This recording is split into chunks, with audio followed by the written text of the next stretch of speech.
Assalamualaikum warahmatullahi taala wabarakatuh dan selamat sejahtera. Okey, kali ini cikgu nak bincangkan mengenai operasi asas dalam matematik.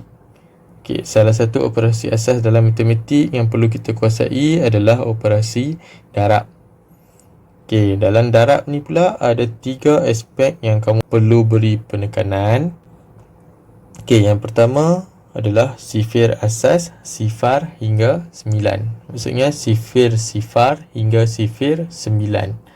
Okey, untuk sifir ni paling penting sekali, paling bagus sekali adalah kamu boleh menghafal sifir, sifar hingga sifir 9. Tapi kalau kamu tak boleh hafal sifir ni, sekurang-kurangnya kamu boleh membina sifir tu. Membina macam mana?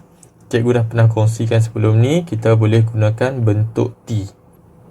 Okey, dan yang kedua, aspek kedua adalah darab asas.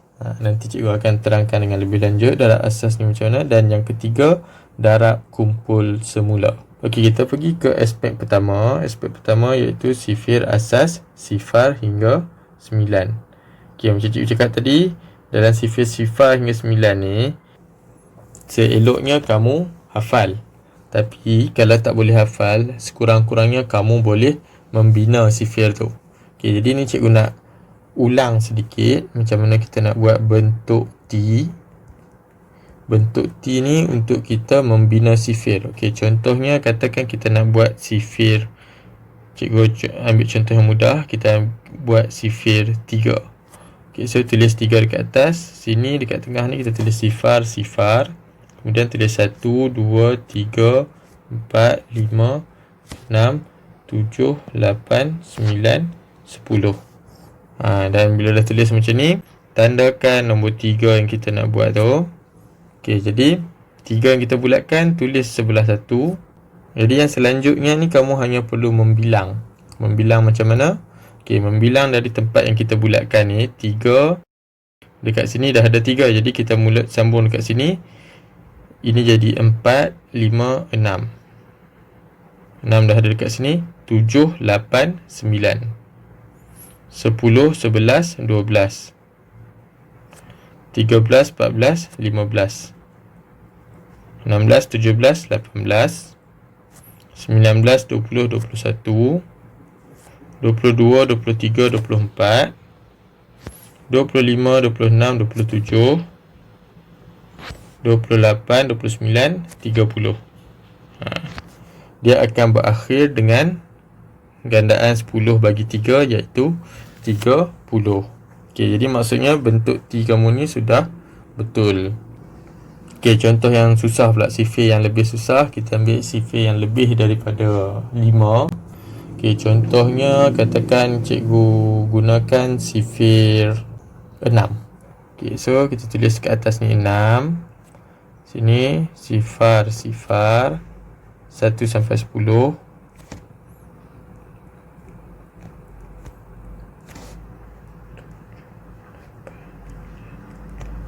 Okey, kemudian bila kamu dah buat macam ni, bulatkan nombor 6 dan nombor yang kita bulatkan letakkan sebelah 1. 6 dah ada dekat sini. 7, 8, 9, 10, 11, 12, 13, 14, 15, 16, 17, 18, 19, 20, 21, 22, 23, 24, 25, 26, 27, 28, 29, 30, 31, 32, 33, 34, 35, 36, 37, 38, 39, 40, 41, 42, 43, 44, 45, 46, 47, 48, 49, 50, 51, 52, 53, 54, 55, 56, 57, 58, 59, 60. Okey. So, akan berakhir dengan gandaan 10 bagi 6 iaitu 60. Jadi bentuk T kamu ni sudah betul. Macam mana nak guna bentuk T? Kita just baca je. Kalau macam contoh, katakan soalan tu dia nak 3 darab 3. So macam mana? Tengok bentuk T sifir 3. cari nombor 3. Okay, so 3 dekat sini. Jadi jawapan dia adalah 9. Kalau kata dia nak 7 darab 3, tengok bentuk T sifir 3, cari nombor 7. Jawapan dia adalah 21. 5 darab 6, tengok bentuk T sifir 6, cari nombor 5. Okay, so jawapan dia 30. 9 darab 6, tengok bentuk T sifir 6, cari nombor 9. Jawapan dia adalah 54. Okay, so sebenarnya bentuk T ni hanyalah digunakan untuk membantu kamu membina sifir. Sekurang-kurangnya kalau tak boleh menghafal sifir sifar hingga 9, kamu boleh membina sifir. Okey, kita pergi ke aspek kedua. Aspek kedua ialah darab asas. Okey, darab asas ni sebenarnya adalah darab yang mudah, di mana kita boleh buat bentuk lazim darab dan menggabungkan penggunaan sifir. Okey, so contohnya dalam darab asas ni, untuk buat bentuk lazim, kamu tuliskan 12, nombor yang besar dekat atas, darab dengan nombor yang kecil. Okay, so gariskan. Okay, jadi bila kita tengok ni 12 darab 3, nombor yang kecil dia adalah 3, jadi kita boleh gunakan sifir 3. Kalau kamu tak hafal sifir 3, kamu boleh buat bentuk T. Cikgu dah sediakan dah bentuk T supaya video ni lebih ringkas dengan berpandukan bentuk T, ataupun kalau kamu dah hafal sifir, itu yang bagus. Okay, jadi kalau tak hafal sifir, kita tunjuk guna bentuk T. Okay. 2 darab 3, selesaikan yang bahagian sa dahulu, bahagian belah kanan sekali dulu ni. 2 darab 3, so 2 darab 3, tengok dekat bentuk T, 3, cari nombor 2. Okay, so 6. 2 darab 3, jawapan dia 6. Tuliskan 6. Okay, dah selesai bahagian sa, selesaikan pula bahagian puluh. Bahagian puluh ni 1. Tapi bawah dia tak ada apa, bukannya tengok bawah dia, tapi kamu kena tengok dekat sini. 1 darab 3. 1 darab 3, jawapan dia 3. 1 darab 3, 3. Jadi jawapan dia adalah 36. B, contoh yang kedua. 4 darab 121. Cikgu cakap tadi, untuk buat bentuk lazim ni, kamu perlu tuliskan nombor yang besar di bahagian atas. Jadi 121 dekat atas, darab dengan 4. Selesaikan bahagian sa dahulu. 1 darab 4. 1 darab 4, jawapan dia 4. Tuliskan 4 dekat bawah. 2 darab 4. 2 darab 4, jawapan dia 8. Tuliskan 8. 1 darab 4, tadi kita dah cakap 1 darab 4 adalah 4. Jadi jawapan dia 484. Okay, contoh yang ketiga. 2013 darab 2. Okay, jadi nak kena tulis nombor yang besar dekat atas. Nombor yang besar adalah 2013 darab dengan 2. Jadi ini menggunakan sifir 2. Dengan menggunakan bentuk T sifir 2, kita cari selesaikan bentuk lazim yang kita buat ni. So 3 darab 2 dekat sifir, bentuk T sifir 2. 3 darab 2 adalah 6. Jadi kita tuliskan 6. Okay, buat pula bahagian sebelah dia. Tadi kita dah siap besar, kita buat bahagian puluh. 1 darab 2. 1 darab 2 adalah 2. Tuliskan 2. Okay, jadi kita siap bahagian puluh. Buat pula bahagian ratus. Sifar darab 2, sifar. So, tuliskan sifar. Dan yang terakhir kita buat bahagian ribu. 2 darab 2. So 2 darab 2 adalah 4. Tuliskan 4. Jadi jawapan dia 4026. Dan kita masuk ke bahagian ketiga, iaitu darab kumpul semula. Okey, ini darab bentuk lazim yang lebih susah daripada darab asas tadi sebab dia melibatkan kumpul semula. Macam mana kumpul semula? Okey, cikgu tunjukkan contoh. Soalan yang pertama, 15 darab 3. Macam cikgu cakap tadi, kamu perlu tuliskan nombor yang besar di atas, 15 dekat atas, darab dengan 3. Okay, dan selesaikan dulu bahagian sa. 5 darab 3. Okey, macam soalan ni 15 darab 3, kita darab dengan 3. Jadi, kamu perlu tahu sifir 3. Hafal sifir 3. Kalau tak hafal, sekurang-kurangnya dah boleh buat bentuk T sifir 3 untuk kita buat soalan ni. Okay, jadi 5 darab 3. 5 darab 3 adalah 5 darab 3 adalah 15. So, macam mana nak buat?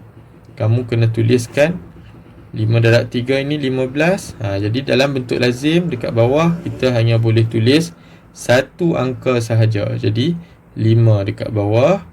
1 daripada 15 ni kamu kena tulis dekat sebelah bahagian atas. Okey, selepas dah buat kumpul semula tu, kamu buat balik macam biasa. Abaikan dahulu satu yang atas tadi. Okey, 1 darab 3. 1 darab 3 adalah 3. Sebelum tulis tu 3 ini kamu kena tambah dengan 1 yang kamu baru tulis tadi. So 3 tambah 1, jawapan dia 4. 45. Okey, contoh kedua, 7 darab 109. Kita kena tuliskan nombor yang besar di atas. So 109 dekat atas darab 7. 9 darab 7. Tengok bentuk T7. 9 darab 7 adalah 63. Jadi macam mana nak tulis? Tulis 3 dekat bawah. 6 kena tulis di atas sifar. Okey, yang seterusnya, abaikan dahulu 6. Sifar darab 7. Sifar darab 7 adalah sifar. Sifar ini kena tambah dengan 6. Sifar tambah 6 adalah 6. Dan pergi ke ratus. 1 darab 7. 1 darab 7 adalah 7. 763. Dan contoh terakhir, 2193 darab dengan 4. Jadi tuliskan nombor yang besar di atas, 2193 darab 4. Dengan menggunakan sifir 4, ataupun kalau tak hafal lagi boleh buat bentuk T. Selesaikan bentuk lazim ni, 3 darab 4. Tengok dekat sifir 4. Jadi 3 darab 4 adalah 12. Jadi kita tuliskan 2 dekat bawah, 1 tulis dekat atas 9. Okey, bahagian kedua pula, buat bahagian puluh. 9 darab 4. Okey, cari nombor 9. 9 darab 4 adalah 36. Sebelum nak tulis 36, ini ada 1 dekat atas yang kita kumpul semula tadi. 36 tambah 1 jadi 37. 37. So 7 tulis dekat bawah, 3 tulis dekat atas 1. Okey, seterusnya buat bahagian ratus pula. 1 darab 4. 1 darab 4 adalah 4. Tambah dengan 3 yang kita kumpul semula. 4 tambah 3 adalah 7. Buat pula bahagian ribu. 2 darab 4. 2 darab 4 adalah 8. Jadi jawapan dia 8772. Okey. Jadi cikgu harap kamu dapat kuasai operasi darab ini, kerana ini adalah salah satu operasi asas yang wajib dikuasai. Dan macam cikgu cakap tadi, kalau kamu tak boleh menghafal sifir asas, sifir sifar hingga sifir 9, sekurang-kurangnya kamu mestilah tahu macam mana nak membina sifir-sifar hingga sifir 9 tu. Cikgu sarankan kamu gunakan bentuk T. Okey, jadi itu saja untuk kali ini. Assalamualaikum warahmatullahi taala wabarakatuh.